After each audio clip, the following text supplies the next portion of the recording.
shoh dhe si njeri. Sepse unë qaj person që vrapoja për të gjithë të tjerët, duke lënë vetëm bazere, sepse isha i sigurt që do më priste. Isha i person dhënës, duke menduar sa më shumë të japim, aq më shumë ne do na duan.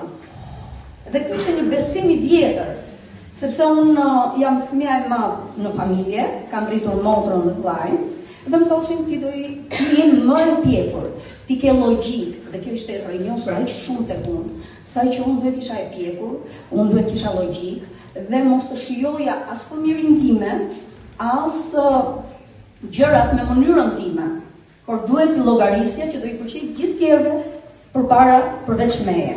Dhe kjo ishte një sfidë shumë e madhe, që unë të zgjedh vetëm para gjithë të tjerëve.